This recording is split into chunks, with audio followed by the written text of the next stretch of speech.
Hi friends, ಎಲ್ಲರೂ ಹೇಗಿದ್ದೀರಾ? ಚೆನ್ನಾಗಿದ್ದೀರಾ ಅಂತ ಅನ್ಕೋತೀನಿ. ಇನ್ನೂ ಯಾರಾದರೂ ನನ್ನ ಚಾನಲ್ನ ಸಬ್ಸ್ಕ್ರೈಬ್ ಆಗದೆ ನೋಡ್ತಾ ಇದ್ರಿ, ಪ್ಲೀಸ್ ಸಬ್ಸ್ಕ್ರೈಬ್ ಆಗಿ, ಲೈಕ್ ಮಾಡಿ, ಶೇರ್ ಮಾಡಿ, ಕಾಮೆಂಟ್ ಮಾಡಿ. ಇವತ್ತು ಚಿಕನ್ ಸಾಂಬಾರು ಮಾಡೋದು ತೋರ್ಸೋಣ ಅಂತ ಬಂದಿದ್ದೀನಿ. ನಾನು ಹೇಗೆ ಮಾಡ್ತೀನಿ ಅಂತ ನಿಮಗೆ ತೋರ್ಸೋಣ ಅಂತ. ಮುದ್ದೆ ಜೊತೆಗೆ ಸೂಪರಾಗಿರುತ್ತೆ. ನೋಡೋಣ ಏನೇನು ಬೇಕು ಅಂತ. ನೀವು ಎಷ್ಟು ಕೆ ಜಿ ತೊಗೊತೀರೋ ಅದ್ರ ಮೇಲೆ ಡಿಪೆಂಡ್ ಆಗುತ್ತೆ. ಚಿಕನ್ನ ತೊಳೆದಿಟ್ಕೊಂಡಿದ್ದೀನಿ, ಅರಿಶಿನ ಹಾಕಿ ಸ್ವಲ್ಪ. ಮತ್ತು ಸ್ಟವ್ ಹಚ್ಕೊಂಡು ಒಂದು ಬಾಣಲಿನ ಇಟ್ಕೊಂಡು ಎಷ್ಟು ಬೇಕೋ ಅಷ್ಟು ಎಣ್ಣೆ ಹಾಕ್ಕೊಳ್ಳಿ. ಎಣ್ಣೆ ಕಾದಾದ ನಂತರ ಚಕ್ಕೆ, ಲವಂಗ, ಈರುಳ್ಳಿ ಹಾಕ್ಕೊಂಡು ಸ್ವಲ್ಪ ಹೊತ್ತು ಫ್ರೈ ಮಾಡ್ಕೊಳ್ಳಿ. ಜಾಸ್ತಿ ಹೊತ್ತೇನೇನೋ ಸ್ವಲ್ಪ ಹೊತ್ತು ಫ್ರೈ ಮಾಡ್ಕೊಳ್ಳಿ. ನಂತರ ಬೆಳ್ಳುಳ್ಳಿ ಹಾಕ್ಕೊಳ್ಳಿ, ಅದನ್ನು ಸ್ವಲ್ಪ ಫ್ರೈ ಮಾಡ್ಕೊಳ್ಳಿ. ಸ್ವಲ್ಪ ಒಂದೊಂದೇ ಆ್ಯಡ್ ಮಾಡ್ಕೊಂಡ್ಮೇಲೆ ಸ್ವಲ್ಪ ಹೊತ್ತು ಫ್ರೈ ಮಾಡ್ಕೊಳ್ಳಿ. ಶುಂಠಿ ಹಾಕ್ಕೊಳ್ಳಿ. ಶುಂಠಿ ಒಂದು 2 ಇಂಚು ಅಷ್ಟಾದರೆ ಸಾಕು.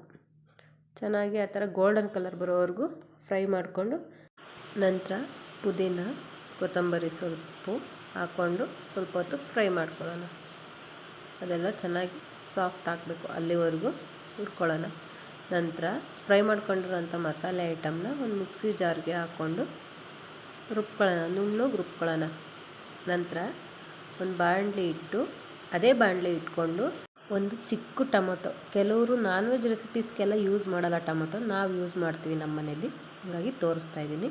ಸ್ವಲ್ಪ ತೆಂಗಿನಕಾಯಿ ತುರಿ, ಧನಿಯಾ ಪೌಡ್ರು ನಿಮಗೆ ಎಷ್ಟು ಸಾಂಬಾರು ಮಾಡ್ತೀರೋ ಅದ್ರ ಮೇಲೆ ಡಿಪೆಂಡ್ ಆಗುತ್ತೆ. ನಿಮಗೆ ಎಷ್ಟು ಬೇಕೋ ಅಷ್ಟು ಧನಿಯಾ ಪೌಡ್ರ್ ಹಾಕ್ಕೊಂಡು ಚೆನ್ನಾಗಿ ಅದು ನೋಡಿ ಈ ಥರ ಸಾಫ್ಟ್ ಆಗಬೇಕು, ಅಲ್ಲಿವರೆಗೂ ಫ್ರೈ ಮಾಡಿಕೊಂಡು ಅದನ್ನು ಸೈಡ್ಗೆ ಎತ್ತಿಡೋಣ. ನಂತರ ಒಂದು ಕುಕ್ಕರ್ನ ಬಿಸಿಗೆ ಇಟ್ಕೊಂಡು ಸ್ವಲ್ಪ ಆಯಿಲ್ನ ಹಾಕ್ಕೊಂಡು, ಆಯಿಲ್ ಜಾಸ್ತಿ ಹಾಕೋಕೆ ಹೋಗ್ಬೋದು, ಏನಕ್ಕೆಂದರೆ ಫ್ರೈ ಮಾಡುವಾಗಲೇ ಆಯಿಲ್ ಹಾಕ್ಕೊಂಡಿರ್ತೀವಲ್ವ, ಹಾಗಾಗಿ ರುಬ್ಬಿಟ್ಕೊಂಡಿರೋಂಥ ಮಸಾಲೆನೆಲ್ಲ ಹಾಕ್ಕೊಂಡು ಸ್ವಲ್ಪ ಹೊತ್ತು ಫ್ರೈ ಮಾಡ್ಕೊಳ್ಳಿ. ಫ್ರೈ ಮಾಡ್ಕೊಂಡ ನಂತರ ಅದೇ ಮಿಕ್ಸಿ ಜಾರಿಗೆ ಸ್ವಲ್ಪ ನೀರು ಹಾಕ್ಕೊಳ್ಳಿ. ನಂತರ ಸ್ವಲ್ಪ ಅರಿಶಿನ ಹಾಕ್ಕೊಂಡು ಚೆನ್ನಾಗಿ ಫ್ರೈ ಮಾಡಿ. ಈ ಥರ ಮಸಾಲೆ ಐಟಮ್ನ ಎಣ್ಣೆಯಲ್ಲಿ ಹುರಿದು ಮಾಡೋದ್ರಿಂದ ಟೇಸ್ಟು ಡಿಫ್ರೆಂಟಾಗಿರುತ್ತೆ, ತುಂಬ ಚೆನ್ನಾಗಿರುತ್ತೆ. ನೋಡಿ ಈ ಥರ ಎಣ್ಣೆ ಎಲ್ಲ ಬಿಟ್ಕೊಂಡ ನಂತರ ಚಿಕನ್ ಹಾಕ್ಕೊಂಡು ಫ್ರೈ ಮಾಡ್ಕೊಳ್ಳಿ. ನೋಡಿ ಈ ಥರ ಚೆನ್ನಾಗಿ ಮಿಕ್ಸ್ ಮಾಡ್ಕೊಳ್ಳಿ. ಚಿಕನ್ನೆಲ್ಲ ಅದು ಮಿಕ್ಸ್ ಆಗಬೇಕು, ಅದರೊಳಗಡೆ ಮಸಾಲೆ ಒಳಗಡೆ ಎಲ್ಲ ಚೆನ್ನಾಗಿ ಮಿಕ್ಸ್ ಆಗಬೇಕು.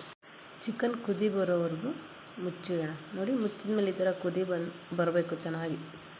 ನೋಡಿ ಅದು ನೀರು ಥರ ಇದೆಯಲ್ಲ, ಅದೆಲ್ಲ ಫುಲ್ಲು ಅದೆಲ್ಲ ಡ್ರೈ ಆಗಬೇಕು.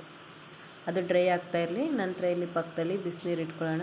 ಉಪ್ಪನ್ನು ಚಿಕನ್ ಹಾಕ್ದಾಗಲೇ ಉಪ್ಪು ಹಾಕೋಕ್ಕೆ ಹೋಗಬಾರ್ದು, ಏನಕ್ಕೆ ಅಂದರೆ ಅದು ಬೇಯ್ತಾ ಉಪ್ಪು ಜಾಸ್ತಿ ಆಗಿಬಿಡುತ್ತೆ. ಅದಕ್ಕೋಸ್ಕರ ಚಿಕನ್ ಹಾಕಿದ್ಮೇಲೆ ಸ್ವಲ್ಪ ಹೊತ್ತು ಅದು ಬೇಯ್ಲಿಕ್ಕೆ ಬಿಡ್ತೀವಲ್ವ, ಆವಾಗ ಉಪ್ಪು ಹಾಕ್ಕೊಳ್ಬೇಕು.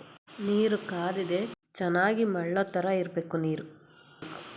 ನೋಡಿ ಚಿಕನ್ ನೋಡಿ ಅದಿನ್ನೂ ಸ್ವಲ್ಪ ಹೊತ್ತು ಆಗಬೇಕು ಅನಿಸುತ್ತೆ, ಫುಲ್ಲು ಡ್ರೈ ಆಗಬೇಕು, ಆವಾಗಲೇ ಅದು ಹಸಿ ವಾಸನೆ ಎಲ್ಲ ಇರೋದಿಲ್ಲ. ಹಂಗಾಗಿ ಅದಕ್ಕೋಸ್ಕರ ಚೆನ್ನಾಗಿ ಡ್ರೈ ಆಗೋವರೆಗೂ ಹುರ್ಕೊಳ್ಬೇಕು ಮುಂಚೆನೇ.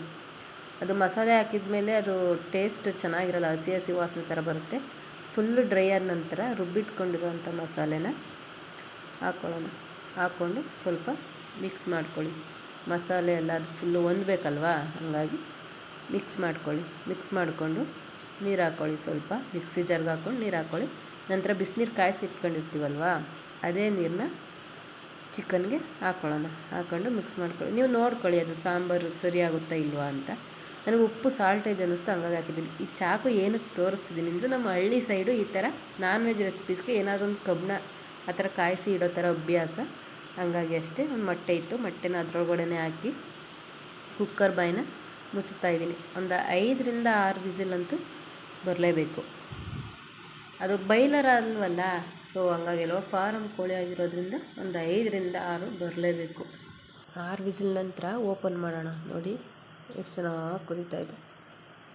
ಅಂದರೆ ನಾನು ವಿಸಿಲ್ ತಣ್ಣಗಾದ್ಮೇಲೆ ಅದನ್ನು ಮತ್ತೆ ಕುದಿಯೋಕೆ ಇಟ್ಟಿದ್ದೀನಿ, ಹಂಗಾಗಿ ನಾನು ಮುಂಚೆನೇ ತೆಗಿಯೋಕೆ ಹೋಗ್ಬಿಡ, ಮೇಲೆ ಸಿಡಿದ್ಬಿಡುತ್ತೆ, ಅದಕ್ಕೋಸ್ಕರ ಹೇಳ್ತಿದ್ದೀನಿ.